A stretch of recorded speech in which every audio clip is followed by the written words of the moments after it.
నమస్తే అండి, నా పేరు చంద్రశేఖర్.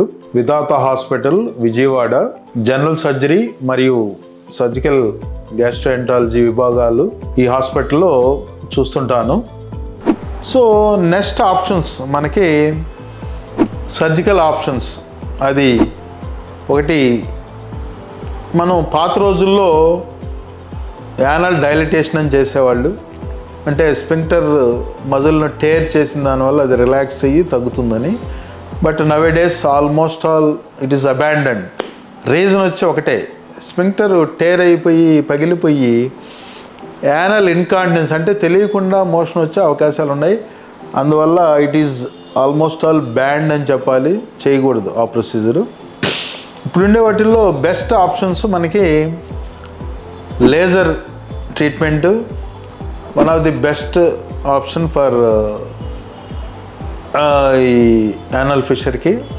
తర్వాత కన్వెన్షనల్గా లేటరల్ యానల్ స్పింక్టరాటమీ అని చేస్తాం. ఈ లేటరల్ యానల్ స్పింక్టరాటమీ అనేది మనకి కింద భాగం మనకి ఇంటర్నల్ స్పింక్టర్ని 1.5 to 2 సెంటీమీటర్ని కట్ చేయడం. కట్ చేసిన దానివల్ల అది రిలాక్స్ అయ్యి స్పింక్టర్ మనకి ఇది తగ్గే అవకాశం ఉంది యానల్ ఫిష్ అనేది. కాకపోతే ఇక్కడ సర్జన్ చిన్న సర్జరీ అయినా కూడా సర్జన్ ఖచ్చితంగా అనటామికల్గా పర్ఫెక్ట్గా ఉండాలి. అన్నెసరీగా ఎక్స్టర్నల్ స్పింక్టర్ని కట్ చేయడం కానీ, లేకపోతే ఇంటర్నల్ స్పింక్టర్ కూడా మోర్ దాన్ 50% కట్ చేయడం కానీ చేయకూడదు. అలా చేస్తే మనకి స్పింక్టర్ ఫెయిల్ అయిపోయి ఇన్కాంటినెన్స్ వచ్చే అవకాశాలు ఉన్నాయి.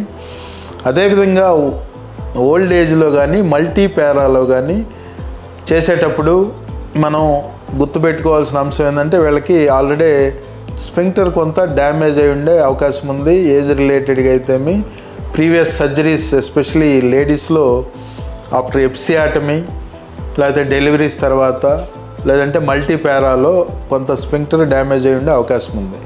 వాళ్ళలో వీలైనంత వరకు అవాయిడ్ చేయాలి.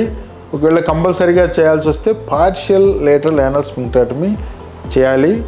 అప్పుడే మనకి స్పింక్టర్ ప్రాబ్లమ్స్, స్పింక్టర్ ఫెయిల్యూర్ రాకుండా ఉంటుంది. సో ఇప్పుడు మనం లేజర్ ట్రీట్మెంట్ అనేది అడ్వాన్స్డ్ ట్రీట్మెంటు. సో రిజల్ట్స్ ఎక్సలెంట్గా ఉంటున్నాయి. బట్ ప్రాపర్ ట్రైనింగ్తో లేజర్ ఎలా వాడాలనేది ట్రైనింగ్ తర్వాతే దాన్ని వాడాలి. దానికి సపరేట్గా డయోడ్ లేజర్ అని వాడతాము. దానికి సపరేట్ ఎక్విప్మెంట్ ఉంటుంది.